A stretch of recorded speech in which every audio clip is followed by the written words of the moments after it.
Hi everyone, I'm Suzanne. Welcome. This is a very special video because it is part of a collaboration with other secular homeschool moms, and we are sharing with you all the resources we wish we had known about sooner. When I initially proposed this idea, I said, let's do resources we wish we had known about when we started to homeschool. And I since expanded that to include everything we wish we had known about sooner. So that's a lot of resources. But I did want to mention that because I know some of the homeschool moms are focusing solely on the original topic, which is resources I wish I had known about when I started to homeschool, and others are sharing a broad spectrum of resources that they simply wish they had known about sooner. So when you finish with my video, definitely check out the description down below for that playlist. Go watch everybody else's video so you don't have to say, I wish I had known about this sooner. Now, the reason I was thinking about that topic at all is because I cannot count how many times I said the sentence, oh, I love this, but I wish I had known about this when Vivian was younger. Or, oh my gosh, this is fantastic. I wish I had known about this sooner. I have quite a lengthy list I want to share with you, so I'm going to break them down into categories, and I'll include timestamps in case there's something you want to refer back to or skip ahead to. The first category I'm going to share about has 6 items on the list, and this is homeschool terms or concepts. And these really I wish I had known about much sooner. The first one is nature study, and I have a stack of resources I wish I had known about, which I'll get to later on in the video. But nature study is simply studying nature. And kids naturally do this and they love this. And I do want to say that a lot of the items I'm about to mention, I think as homeschool parents and just parents in general, start to do some of these intuitively. But I have found knowing these terms and hearing other people talk about them really opened up my mind and changed my perspective on some things and gave me a wealth of information and a wealth of resources that I could choose from, as well as even being able to research some of these ideas. Okay, the first one is, like I said, is nature study.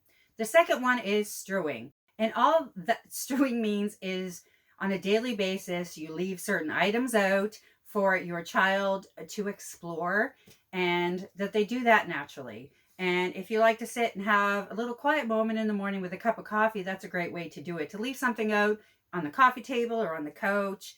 And it's also a great way to not only increase the learning in a natural way in your home, it's also a great way to use those toys that never get used off the shelf.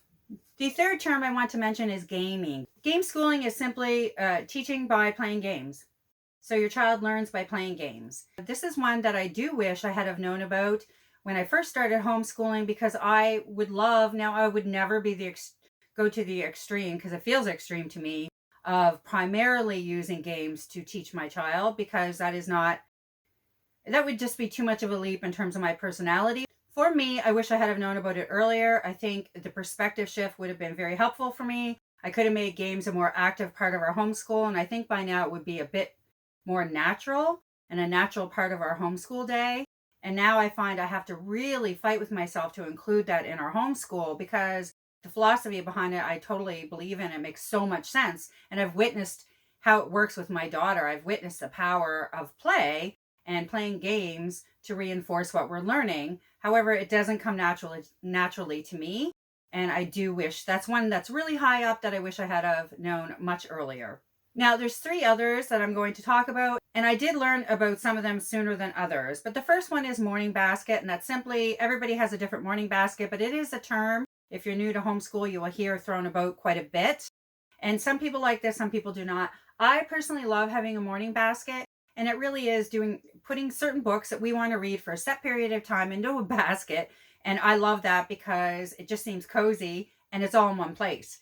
And that's a great way to start the day, and it's very relaxed. Another reason I like it is because not only are we reading certain books consistently, like daily poetry, it gives me an opportunity to throw in books I don't know where to put in our schedule. They don't fit under language arts or history or anything like that. It makes it easier. And one of the things that I did a couple years ago that I have been loving is I make sure I include a book about women's studies. So there's always a book included in our morning basket that has to do with focusing on women and girls doing wonderful things in the world and their story. And the first book that I included was this Her Story, 50 Women and Girls Who Shook Up the World. And this was a couple years ago, and my daughter absolutely loved this book. She was so excited. It was the first book she always wanted to read. They're very short stories.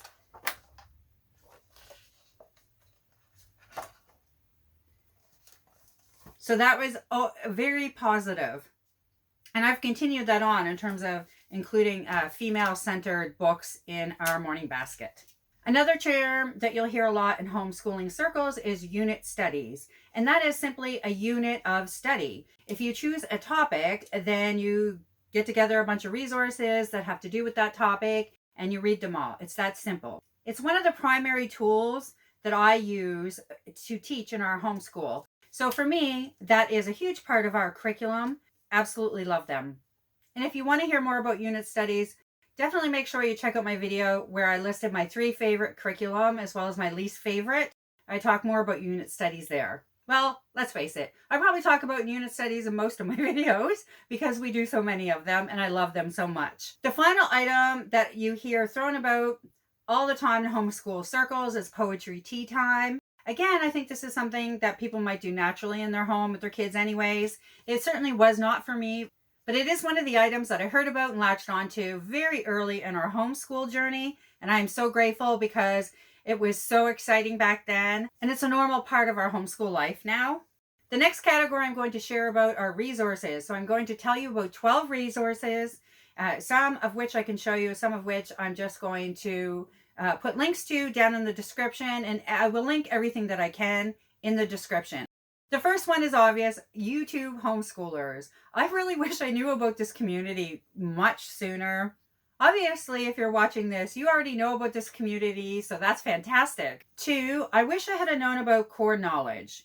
Now, this is new. I just discovered Core Knowledge in the last year. If you're not familiar, Core Knowledge is a movement in the States where they're really pushing to have a set curriculum across all states, across all schools for every year. For example, if you're in grade primary, you're going to learn this particular content and this set of skills in grade 1, 2, etc. all the way up. What it does is it kind of levels the playing field, so to speak. So it doesn't matter where you're at in the country, it doesn't matter how much funding your school has, and it doesn't matter if you end up moving from one school to another because everybody's teaching the same items. It sounds like a great idea. It certainly is not an idea that everybody has adopted, but the reason that I'm mentioning it to you is because they have a website where you can get free curriculum. This is in the United States, and if you're in the United States, you can even order books from them for very cheap, and they will mail them to you. Now, I'm in Canada, but I can go on their website and I can download the same curriculum on a PDF and print it on my own computer or just use it on my computer. So that is amazing in terms of a resource. Also, it helps to get an idea of where your child is supposed to be at. Now, it doesn't mean I follow that to a T, or I'm sure other homeschoolers follow it to a T, but I think it is very helpful to know what you're supposed to be teaching your child every year, where they are supposed to be at in terms of a public school system, and to have basically some sort of foundation and a measuring stick, so to speak. And you can take what you like and leave the rest. But I personally find it very comforting to look at that and kind of be able to gauge where we're at and what I still need to teach my daughter, etc. Because I'm not in the United States, this is something that I had to order off Amazon, and this is fantastic. Now, this is full. You could teach from this. If you wanted to, you could get one of these, and this could be the only thing you taught from in a year. Probably wouldn't be much fun, in my opinion, because I love unit studies, but it's definitely an option, and it's a great supplement for sure. Another resource, if you want to find out what you're supposed to be teaching your kid year by year, is this book, and this is Home Learning Year by Year, How to Design or Create a Comprehensive Homeschool Curriculum. And this is by Rebecca Rupp. This is a wonderful resource as well. I wish I had known about Explode the Code sooner as well. Now, this is number 5, so they have them from the very beginning. These are fantastic supplements when your kids are learning to read. This is, well, this one's number 5, but this is Essential Lessons for Phonics Mastery. And my daughter was doing them like three pages a day, and she really liked them. But I did discover them after I had already been teaching her phonics for a couple years. This would have been great to have to go along with her lessons. And then they also have like a half too. So 3.5, 5.5 in this case. And it's phonics review and reinforcement. So if you want even more practice. I think these are amazing. And if you saw my How I Taught Our Daughter to Read, we used Hooked on Phonics, and these would have been very helpful as a supplement. This would have made a huge difference to us if we had have had this as we were going through our Hooked on Phonics. The fourth resource I want to mention is Teachers Pay Teachers, and you can get so many different resources on there. I have bought so many different items from Teachers Pay Teachers, and I've only known about them for about a year. In this case, this is Greek myth quizzes, and this we bought to go along with our Delaire's book of Greek myths, and this is Teachers Pay Teachers. Also, I just recently learned about, and this is another resource for our Delaire's Greek myths. And if you saw our latest homeschool update, you would have seen this because I featured this. And I will link that actually up here, because if you like a lot of resources and options, definitely check out that video because I shared quite a few in that homeschool update. But this is another resource I recently found out about, and it's fantastic. And if you're wondering why I got two, is because this one has a lot more activities. The other one just asks questions, and my daughter's not really doesn't like it very much, she told me. I'm hoping this is received much better. The sixth resource I want to mention is Book Outlet. So Book Outlet sells it's like a discount store for books. And usually, see this, I bought this Her Story. That's how I discovered this book actually was on Book Outlet. And they usually come with a mark like that, but for the most part, they're fantastic. If you get a book from them, it's damaged, you can contact them if you do it within a certain period of time, and they will either replace the book or give you a credit, which is also fantastic. Our library shelves are full of resource books because of Book Outlet, as well as middle grade books, because both my daughter and I love those at this stage. But I will leave a referral link down below for Book Outlet if you want to make your first order. If you have never ordered from there, you can get that referral link will get you $5 off, and I will receive $5 towards my next order as well.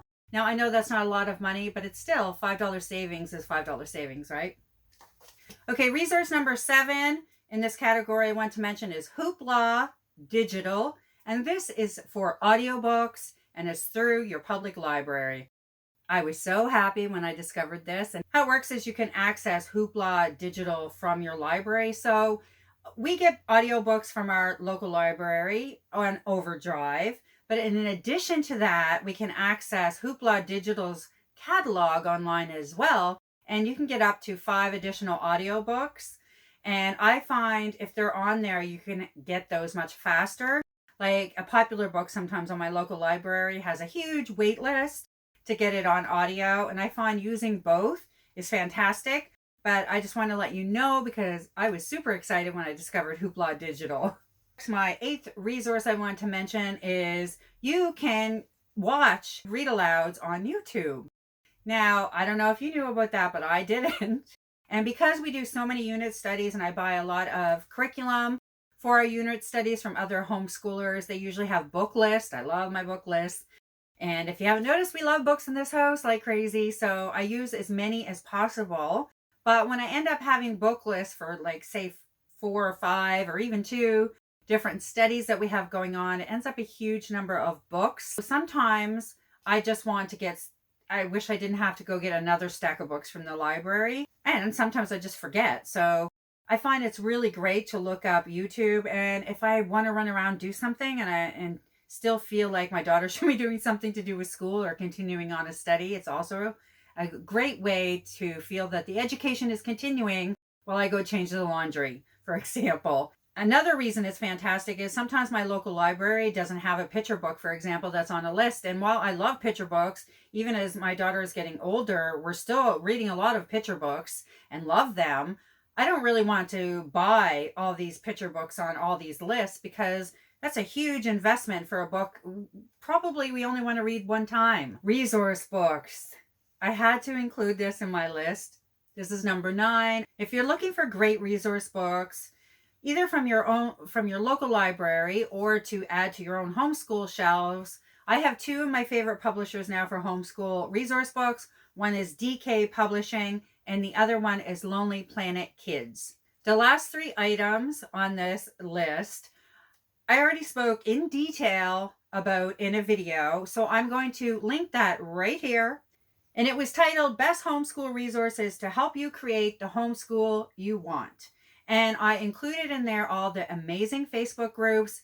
And these three things I discovered much later than I wish. One is the Facebook groups, and I listed some of my absolute favorites. They're like the never-ending resource list. You can go in there and type in and search for topics and usually come out with a long list of books or curriculum you might want to look at. Yeah, it's just simply amazing. So one was Facebook groups. Another is a list of secular YouTubers. I mean, if you check out the playlist below, you're going to get a lot of those.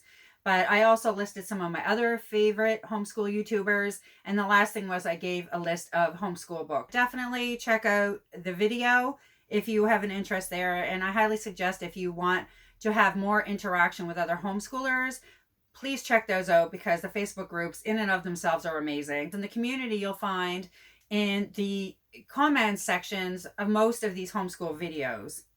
Ooh, that's a lot already. The next category I couldn't help but mention are homeschool tools. And I really wish I had have known about these when I started homeschooling. If you look at most people's videos on what tools they wish or resources they wish they had in their home at all times, it's a laminator. And I was late to that game, and I love my laminator. I would also suggest getting a trimmer. Now, this was not that expensive, but I trimmed so many little cards for my kids by scissors. When I saw this at the Office Depot store, oh yeah, I grabbed it. Never regretted it. Wished I had bought it sooner. The other item, I'm not even sure this was available when I started homeschooling. Regardless, if you're watching this, and you're starting out, it doesn't matter what stage you are. If you print off a lot of curriculum, and I think most of us are buying PDF now, especially if you have multiple children, you're usually buying PDF. This Pro Click, I absolutely love. Absolutely love the Pro Click. Wish I got it sooner for sure. I spent a fortune. If you saw some of my curriculum videos from last year, you know I spent a fortune having them done and bound at our local office supply store, and I could have done that myself. This is for the Stellaires. I used one of the bigger spines, and then can you see the difference? Can you see the difference? This is one of the smaller spines. One thing I absolutely love about Pro Click, it's helped to keep me much more organized because you just put a thing in there and it opens. So you can reuse these spines over and over. You can open and close them. So I'm constantly adding and taking things out. It's fantastic if you do a lot of unit studies. And yes, definitely. I do everything now. I have bound with our Pro Click. And like I said, it helps to keep everything organized and in one spot. Okay, the last category I'm going to share about today is resources about nature.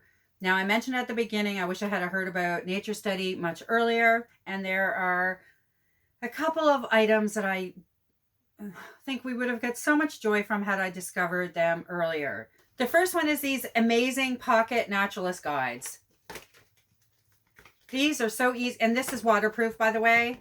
And you can get these anywhere. We have a local store, but I've ordered many online too in terms of Amazon.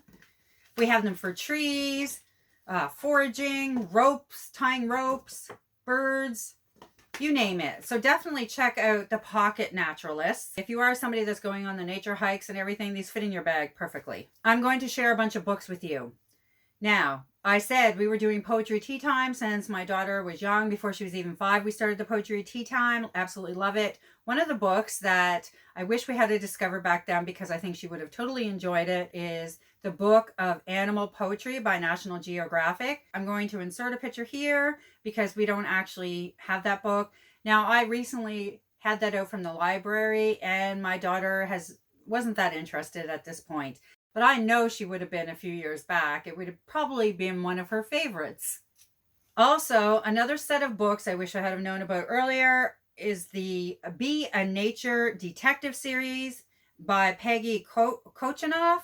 And I will insert a picture here. Another set of books I wish we had known about is the One Small Square series. They say on the website that these are good for ages 6 to 10. I am going to buy the Seashore one this summer because we're going to be spending a lot of time at the beach. But again, because my daughter is going to be 9, I just feel like it's an investment that I don't want to make at this point. But if it had been a few years ago, they would have been perfect. And unfortunately, my library doesn't have them. I have a tip about buying field guides that is kind of common sense in hindsight, but it wasn't for me. I get so excited by all the field guides because they're so beautiful and they have so many about so many birds and mushrooms and all kinds of things. My tip is to buy the ones specific to your area. This is for Atlantic Canada, and you know, that's much more helpful than the bird books from North America as a whole. Now, we use them, but it wasn't very helpful in the beginning. And certainly the books that are birds across the world, not helpful. And if you want to do a study maybe later on, but starting out to make it so that you can actually relate to it and to look up the birds that you're seeing, you want a local guide for sure. So whatever area you're from, buy the one that pertains to your area. Another set of books I discovered later than I would have liked are these Thornton W. Burgess books. And these are all about animals, and they're really short chapters, really short stories. And the author is basing, even though, like, for example, this bird book, it's Peter Rabbit and the Briar Patch. But all the way through it, you are learning about all these birds. And I think these are brilliant. My daughter absolutely loved them. And I think we discovered them. She was about 6. They also have the Big Book of Animal Studies. And there is a seashore one that we have as well. These are perfect. Fast forward a year or two, I'm losing track of time, but I discovered some curriculum that went with these that I was so excited to find. And unfortunately, this is something else that was a little bit too late for us. This is Burgess Birds, a simple studies guide. And this is a living science handbook for K4 students by Krista Wiley. Now, she has this book we purchased, actually, I can't remember now. I've purchased, I think, 2 or 3 of her studies. I know that I did get the one for the seashore birds because it was part of our summer projects last year, and we're going to pick that up again this year. She gives you resources for younger children as well as resource lists for older children in terms of activities as well as book lists. And I will say this is not secular. I can't remember what part was non-secular. Not much, that I know. It definitely made no difference to me. Whatever it was, I just skipped it. I can't even remember what it was. It was so insignificant and easy to work around. Like, it wasn't some things that you buy that are non-secular. The workaround just ends up a lot of work. This is not the case. That is not the case with these at all. So I wouldn't concern myself with that. And they're fantastic. And I'll tell you, one of the things I absolutely appreciated the most about this study, because quite frankly, I don't think I've used much of the study.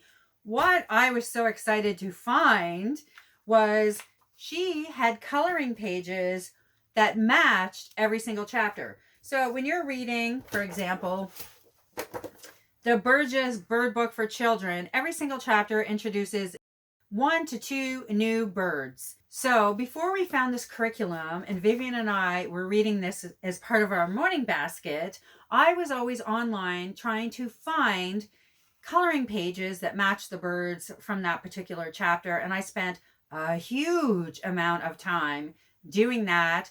Ended up frustrated quite a few times and not finding any coloring pages for a lot of them. So when I found this study, and she had coloring pages that matched every chapter, wow, my goodness. That was worth the cost of this all on its own. This was a big part of why I wanted to make this video. This was the first item that I remember saying, oh my gosh, I wish I had found this sooner. Because by the time I found it, my daughter didn't want to color them anymore. We had passed that stage. So if you notice, she did color a few at the beginning. She didn't even want to color them the color they were. She just wanted to do whatever she wanted to do. And then she didn't want to do them at all. But when we first started this book, I was finding coloring pages online, and she was coloring them to exactly match the birds shown in the field guides we were using. So it was this added layer of learning. And by the time I discovered this, she didn't want any of that to that degree. But I want to tell you, because if your kids love animals, they love stories, which most kids love both of those things.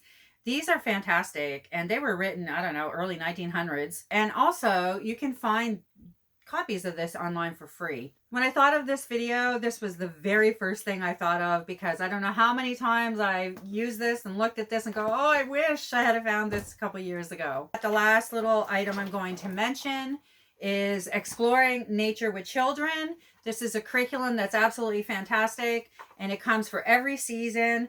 Now, I read somebody's recommendation, did the same thing. I had it printed in sections, so the 4 seasons, so that's easier to work with. There's a very active Facebook group that you can join once you have purchased this curriculum that's full of ideas. I keep trying to get to come back to this, but yeah, I think I just discovered this much too late. It's taken me a really long time to accept that that's the case. That was a really long video. However, I've really been trying to put as many resources and offer as much as possible to those watching my videos. So hopefully that is the case for you, and you found many ideas and resources down below that you can use in your homeschool. Please go check out that playlist and check out all the amazing resources that the other lovely ladies have put forth in their videos. If you like this video, please hit like. If you'd like to see more like it, please hit subscribe, and I will see you soon with another video.